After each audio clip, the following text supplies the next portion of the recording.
Hello साथियों, आज हम आपके लिए लेकर आए हैं PAT, SSC, UP triple SC और अदर एग्ज़ाम्स के लिए संविधान से भाग 1 से पहली क्लास। तो आइए स्टार्ट करते हैं। देखिए, भारतीय संविधान में जो भाग हैं उनमें पहला भाग है भाग 1, जिसका नाम है संघ एवं उसका राज्य क्षेत्र। संघ एवं उसका राज्य क्षेत्र। देखिए, क्वेश्चन की हम बात करें यहाँ से भाग 1 से आने वाले, तो जो भाग 1 का नाम है वही पूछा जाता है कई बार। बताइए, संविधान के भाग 1 का क्या नाम है?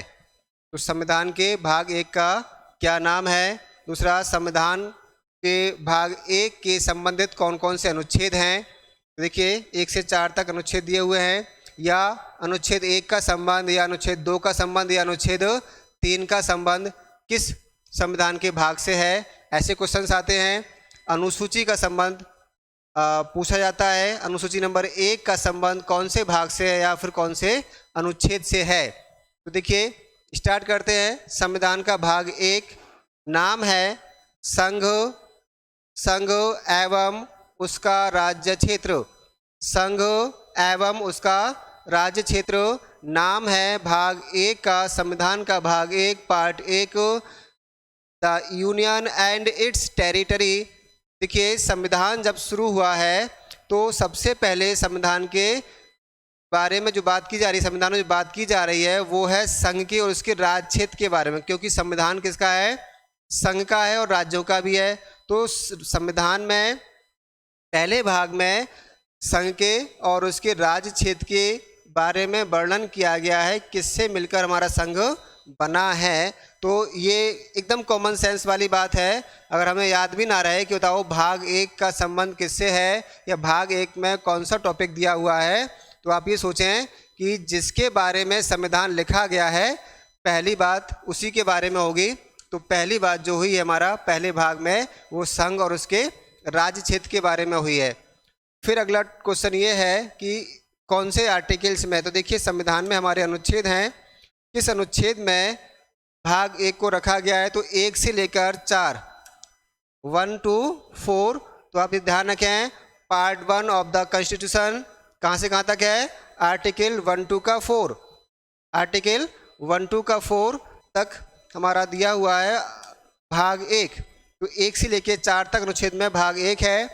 फिर एक क्वेश्चन और बनता है कि बताइए, अनुसूची 1 का संबंध कौन से भाग से है? तो यहाँ पर अनुसूची 1 का संबंध भाग 1 से ही है और इसका संबंध अनुच्छेद 1 से ही है।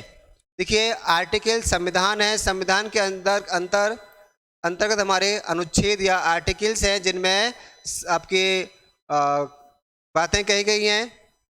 और अगर कोई आर्टिकल में कुछ भी कहने से, कानून की व्याख्या करने से कुछ रह गया है, तो उसको संविधान निर्माताओं ने एक अलग अनुसूची बनाकर रखा है, जो कुल मिला के प्रेजेंट में 12 अनुसूचियां हैं हमारे संविधान में। उनमें से पहली अनुसूची है अनुसूची नंबर 1, जो बताती है संघ और राज्य क्षेत्र के बारे में। तो क्वेश्चन ये है, अनुसूची नंबर 1 का संबंध किस भाग से है?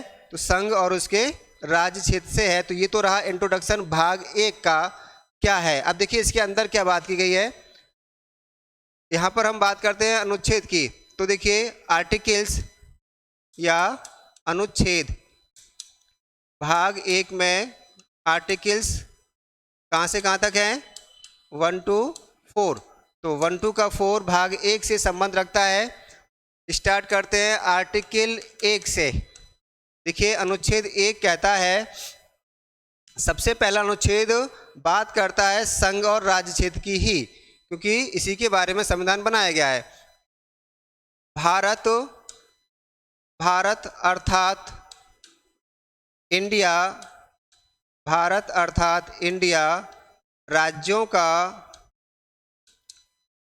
का संघ होगा। भारत अर्थात इंडिया राज्यों का संघ होगा। ये इसमें बात की गई है। इसमें एक टर्म आई है, राज्यों का संघ होगा। इसको मैं आपको इंग्लिश में लिख देता हूँ एक बार। Union union of the states, ये टर्म याद रखनी है, हमें इसको भी डिफाइन करेंगे। संघ होगा। और दूसरी बात इसमें यह है, संघ में शामिल राज्य, संघ में शामिल राज्य का उल्लेख, देखिए अनुच्छेद 1 में उल्लेख अनुसूची 1 में फर्स्ट में है। तो ये हमारा अनुच्छेद 1 है। अब देखिए इसमें कौन कौन से क्वेश्चन हमसे पूछ सकता है एग्जाम में, और अधिकांश आते हैं, इम्पोर्टेंट टॉपिक है, कई सारे क्वेश्चन हमारे एग्जाम में आते हैं। पहला जो फैक्ट है इस आर्टिकल से वो निकलता है कि बताइए संघ का नाम क्या है। संघ के बारे में कल मैंने जो वीडियो आपको बनाई थी उसमें संघ की डेफिनेशन और संघ के बारे में पूरी बातें बताई गई थी, विशेषताएं और भारतीय संघ कैसा, ये सब बताया गया था। तो एक बार फिर आपको मैं याद दिला देता हूँ। संघ, देखिए संघ का यहाँ अर्थ ये है कि एक से अधिक इकाइयों से मिलकर बना कोई राजनीतिक संगठन या राजनीतिक जो व्यवस्था है उसे संघ कहा गया है, जिसमें भारत में केंद्र सरकार और राज्य सरकार शामिल हैं, वो संघ कहलाता है। जो संघ है उसका नाम क्या है, देखिए राज्यों के मेल से एक और केंद्र के मेल से जो सरकारें बनी उनको हम संघ बोलते हैं। इस संघ में एक तो शामिल है संघ, भारत संघ, तो देखिए इसमें नाम आया है नंबर 1 भारत और नंबर 2 इंडिया। तो संविधान में संघ के पहला नाम तो दिया है भारत और दूसरा नाम दिया है इंडिया। एक क्वेश्चन ये पूछा गया है कई बार कि बताइए संविधान में हमारे देश के कितने नामों का उल्लेख किया गया है। तो देखिए यहाँ पर हमें दिखाई दे रहा है एक तो भारत और एक है इंडिया। तो दो नामों से यहाँ पुकारा गया है, ऑथेंटिकली दो नाम हैं भारत और इंडिया। इसे आप इंडिया पुकारें या फिर भारत पुकारें, तो संविधान में ये दो नाम रहे, ठीक है। फैक्ट नंबर 2 जो इसमें हमारा आया है वो आया है संविधान का नेचर। तो देखिए संविधान की प्रकृति कैसी है। संविधान की प्रकृति के बारे में संविधान का अनुच्छेद 1 उल्लेख करता है, और वो क्या है, वो ये है कि देखिए यहाँ कहा गया है भारत राज्यों का संघ है, राज्यों का संघ है, भारत राज्यों का संघ है, ठीक है। और या हम बोलें तो union of the states, union of the states कहा गया है भारत को। देखिए सीधा क्वेश्चन है, बताइए भारत को संविधान में किस नाम से उल्लेखित किया गया है। तो ये किया गया है राज्यों का संघ, राज्यों का संघ कह के पुकारा गया है। इसका अर्थ क्या है, यानी भारत जो संघ है वो राज्यों के मेल से बना है, ठीक है। अब क्वेश्चन जब पूछेगा हिंदी में तो क्या होगा, राज्य संघ, संघ राज्य कह सकता है वो, लेकिन इंग्लिश में यही टर्म आएगी यूनियन ऑफ द स्टेट्स। तो इसे आप याद रखें इंग्लिश में भी यूनियन ऑफ द स्टेट्स, ताकि क्वेश्चन हमारा कन्फ्यूजन में गलत ना हो पाए, ठीक है ना। तो ये इसकी प्रकृति कहलाई क्योंकि भारत संघ है। अब देखिए तीसरी बात इसमें जो कही गई है अनुच्छेद में, हमारे थर्ड फैक्ट जो निकल कर आता है वो ये है, संघ का जो राज्य क्षेत्र है वो क्या है, कितना है। संघ राज्य क्षेत्र के बारे में, तो टेरिटरी जो हमारा यूनियन टेरिटरी जो हमारी है वो कितनी है इसमें, तो ये बात की गई है अनुसूची 1। अनुसूची 1 में फर्स्ट में बताया गया है आपके राज्य क्षेत्र के बारे में। तो इसमें राज्य क्षेत्र के बारे में और संघ राज्य क्षेत्र के बारे में भी उल्लेख किया गया है। तो जो भी भारत में टेरिटरीज हैं उन सब का उल्लेख अनुसूची 1 में है। तो क्वेश्चन यह है अनुसूची 1 का संबंध भाग 1 से है, आर्टिकल 1 से है। अब इसमें क्या दिया है, इसमें बताया हमारे पास यह है कि प्रेजेंट में हम देखें अभी हाल ही का देखिए क्या है, तो यहाँ 28 राज्य हैं फिलहाल। भारत संघ में 28 राज्य हैं, 28 स्टेट्स हैं, और साथ ही इसमें 8 केंद्र शासित प्रदेश हैं, 7 केंद्र शासित प्रदेश हैं, जिसे हम बोलते हैं द यूनियन टेरिटरीज। ठीक है, तो ये इंफॉर्मेशन हमें मिलती है अनुच्छेद नंबर 1 से। किससे मिली? अनुच्छेद नंबर 1 से ये इन्फॉर्मेशन हमें मिलती है। तो ये 3 हमारे फैक्ट हैं जो अनुच्छेद 1 से पूछे जाएंगे। क्लियर? अब देखिए अगला जो हमारा आर्टिकल है वो है 2। अनुच्छेद 2 कहता है संघ में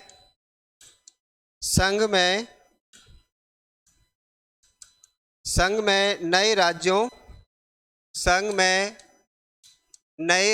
का प्रवेश, admission of new states in the union.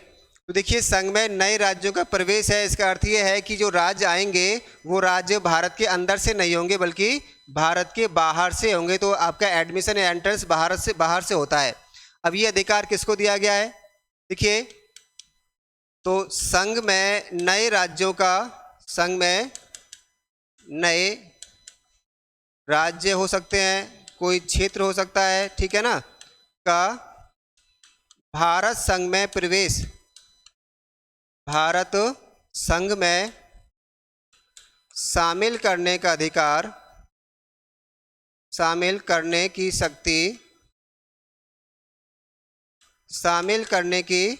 शक्ति संसद के पास है।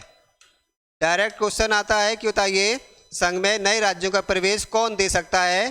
तो देखिए राष्ट्रपति आए या केंद्र सरकार आता है, राज्य सरकार आती हैं, ये सब नहीं है। कौन है? संसद ऑथेंटिक हमारी इंस्टीट्यूशन है जो ये कार्य करती है।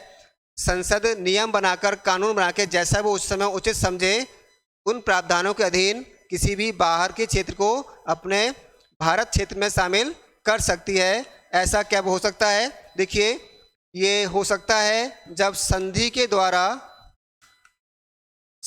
द्वारा कोई बाहर का राज्य क्षेत्र भारत में शामिल होना चाहता है, जैसे सिक्किम ने भारत में शामिल होने का निर्णय लिया तो भारतीय संसद ने उसे भारत में शामिल किया।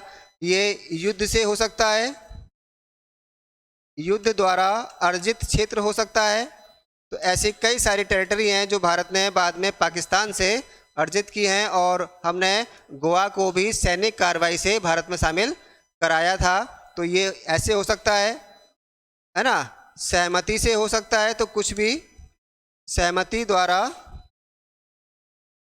अर्जित क्षेत्र हो सकता है जो भारत में शामिल होना चाहता है, उसे संसद भारत में शामिल करा सकती है अनुच्छेद नंबर 2 के अनुसार। ठीक है, तो ये आर्टिकल 2 कहलाएगा हमारा। आप देख लीजिए, स्क्रीनशॉट लेना है तो उसे ले लीजिए। और अगला जो अनुच्छेद है वह है 3। अनुच्छेद नंबर 3 देखिए क्या कहता है। अनुच्छेद 3 कहता है संघ में नए राज्यों का निर्माण, ठीक है, और कहता है एवं राज्यों के नाम, सीमा और क्षेत्र में परिवर्तन। तो देखिए यहाँ पर क्या है, तो यहाँ हम कहता है formation of new states and alteration of border area and name of the state, ये कहा गया अनुच्छेद नंबर 3 में। तो ये काम कौन करेगा? संघ में नए राज्य का निर्माण। देखिए पहला अनुच्छेद नंबर 2 कह रहा था संघ में नए राज्यों का प्रवेश, और यहाँ कहा गया संघ में नए राज्यों का निर्माण। तो निर्माण अंदर से ही होना है, क्लियर है? अब देखिए इसके बारे में बहुत सारे क्वेश्चन हमारे एग्जाम में आते हैं, उस सारे क्वेश्चन हम एक एक करके सॉल्व करते हैं। स्टार्ट करते हैं। आपके ये अधिकार जो मैंने बताया है किसके पास है, तो पहली बात यह है केवल संसद, ध्यान रखें केवल और केवल संसद, हमारी जो पार्लियामेंट है, संसद या पार्लियामेंट निर्माण कर सकती है या परिवर्तन। अब देखिए परिवर्तन होना किसमें बात हो रही है, राज्यों की, तो किसी भी राज्य के निर्माण को या उसमें परिवर्तन को ये करने का अधिकार केवल और केवल संसद का है। ठीक है, अब ये किस तरह से करती है वो क्रम देख लेते हैं, है ना। तो देखिए इसे करने का क्रम क्या है। पहली बात तो ये है कि ऐसा कोई प्रस्ताव, या हम कह सकते हैं राज्य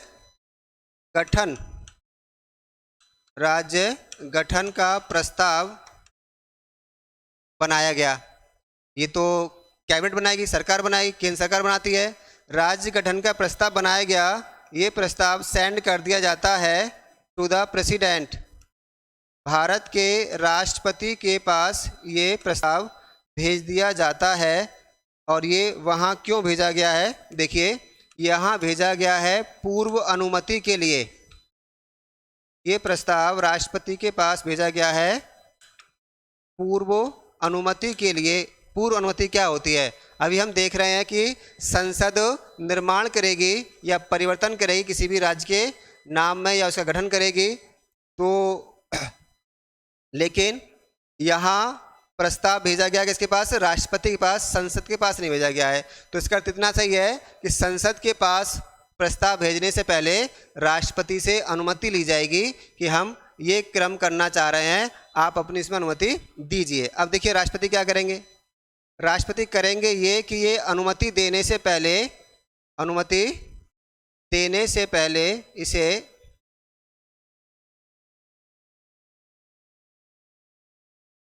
ज़्यादा छोटा हो गया। अब ये इसे अनुमति देने से पहले कहाँ भेजेंगे, संबंधित राज्य को पास भेजेंगे। अर्थात जिस राज्य के में ये परिवर्तन हो रहे हैं उस राज्य के पास इसे भेजा जाएगा। जिस राज्य में परिवर्तन हो रहे हैं उस राज्य के पास इसे भेजा जाएगा।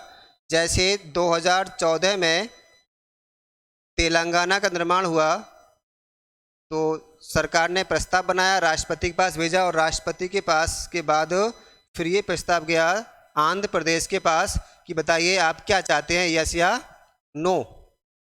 उसके लिए ये प्रस्ताव जाता है। अब देखिए राज्य, जो भी राज्य होगा, क्या उस पर राष्ट्रपति का ये जो सलाह है वो बाध्यकारी होगी या नहीं होगी। तो यहाँ से ये आता है इस राज्य पर ये सलाह बाध्यकारी नहीं है, बाध्यकारी नहीं होती।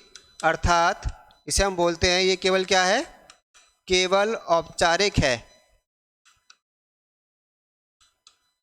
केवल औपचारिक है। तो उस राज्य से उसकी सलाह पूछना केवल औपचारिकता है। अगर कोई राज्य यस या नो कहता है तो इसका कोई फर्क संसद पर नहीं पड़ता है। अब इस राज्य के बाद ये सलाह पहुंचती है संसद के पास, ठीक, पार्लियामेंट के पास ये पहुंचता है बिल, और पार्लियामेंट देखिए क्या करती है, इसे वो इसे पास करती है, passed by simple majority. Simple majority अर्थात इसे ये साधारण बहुमत से पास करती है, पारित करती है। इसे यहाँ तक स्क्रीनशॉट ले लें। तो संसद का काम यह है, संसद को अगर इसे पास करना है तो इसके लिए केवल कहा गया है कि केवल सिंपल मेजॉरिटी, साधारण बहुमत से इसे पास करना होगा। जितने लोग यहाँ संसद में, जितने मेंबर संसद में बैठे हैं, प्रेजेंट हैं, वोट करने वाले हैं, उनका आधे से एक अधिक मेजॉरिटी कहलाती है हमारी साधारण बहुमत कहलाता है। तो इस तरह से पारित करना होगा। अब यहाँ पारित हो जाता है तो इसे हम अगले पेज पे देखते हैं। अगर ये पारित हो गया है तो फिर ये बिल जाएगा टू प्रेसिडेंट। अब ये प्रेसिडेंट के पास पहुंचा है। अब देखिए स्टार्टिंग इसकी प्रेसिडेंट से हुई थी, फिर से ये प्रेसिडेंट के पास आ गया है, तो अब राष्ट्रपति इस पर क्या कर देंगे, साइन करेंगे, क्योंकि पहले ही इनसे पूर्व सलाह मांग ली गई है। तो अब इसमें वो साइन कर देंगे। साइन होते ही राज्य का जो गठन था हमारा पूर्ण हुआ। यहाँ आके राज्य पूर्णतः गठित हो जाता है, बन जाता है। ये है आर्टिकल 3 का पूरा प्रोसीजर। अब देखिए एक बार फिर पीछे से इसे देख लेते हैं और कौन कौन से क्वेश्चन हमारे यहाँ थे वो निकाल लेते हैं। इसमें से क्वेश्चन ये है कि बताइए संविधान के कौन से आर्टिकल में राज्य के निर्माण के बारे में या राज्य के नाम परिवर्तन के बारे में प्रावधान दिए हुए हैं। तो आर्टिकल 3 है। ठीक है। फिर यह है कि बताओ संविधान में कौन सा अनुच्छेद है जो राज्य के निर्माण के बारे में बात करता है। आर्टिकल 3 है। राज्य का निर्माण, राज्य का नाम परिवर्तन कौन सा अनुच्छेद या कौन कर सकता है, तो वो है संसद कर सकती है। अगला क्वेश्चन आता है राज्य निर्माण विधेयक पर किसकी पूर्व अनुमति आवश्यक है, तो इसका आंसर है राष्ट्रपति की। राज्य निर्माण विधेयक, राज्य के नाम में, क्षेत्र में, सीमा में परिवर्तन वाले विधेयक पर किसकी पूर्व अनुमति चाहिए, तो राष्ट्रपति की पूर्व अनुमति चाहिए होती है। फिर क्वेश्चन यह है कि राष्ट्रपति अपनी अनुमति देने से पहले विधेयक को कहाँ भेजेंगे, तो इसका आंसर है उस राज्य के पास जिसमें ये परिवर्तन हो रहे हैं, उस राज्य के पास ये बिल पहुंचा दिया जाता है। अगला क्वेश्चन ये पूछ सकता है कि बताओ उस राज्य की सहमति का क्या अर्थ है, तो इसका कोई अर्थ नहीं है, ये केवल औपचारिक है। ठीक है। अब ये यस या नो कह के राज्य की विधानमंडल वापस कर देगी संसद को, बिल संसद जाएगा और संसद में इस पर कार्रवाई आगे होगी। तो क्वेश्चन ये है कि बताइए राज्य निर्माण संबंधी विधेयक पर संसद किस बहुमत से इसे पारित करती है, इसका आंसर होगा साधारण बहुमत से पारित करती है। ठीक है। अगला क्वेश्चन देखें। अगला क्वेश्चन ये है फिर कि राज्य निर्माण विधेयक कब पूर्ण होता है, तो राष्ट्रपति के हस्ताक्षर होने के पश्चात ये विधेयक पूर्ण हो जाता है, राज्य निर्माण पूर्ण हो जाता है। ये पूरी प्रोसीजर है आर्टिकल 3 की। तो ये था हमारा अनुच्छेद 3, समझ में आया होगा। आगे बढ़िए, देखिए आर्टिकल नंबर 4। तो अनुच्छेद 4 संविधान के भाग 1 का ये कहता है कि आर्टिकल 2, 3 व अनुसूची अनुसूची 1 एवं 4 में किए गए संशोधन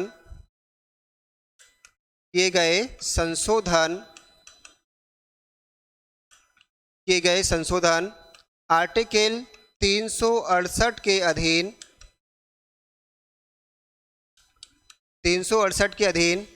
संविधान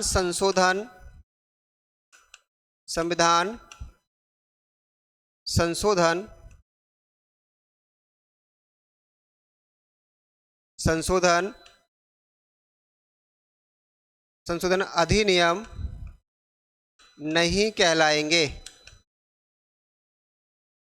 ठीक है। तो एक क्वेश्चन ये आएगा था वो किस अनुच्छेद के अधीन आर्टिकल 2 और 3 में किए गए संशोधन संविधान संशोधन नहीं कहलाते हैं, तो वो है आर्टिकल 4। अब फिर क्या होगा इसमें, तो देखिए इसके लिए ये जो प्रावधान हमारा है इसको अमेंड करने के लिए, अतः इसके लिए केवल साधारण बहुमत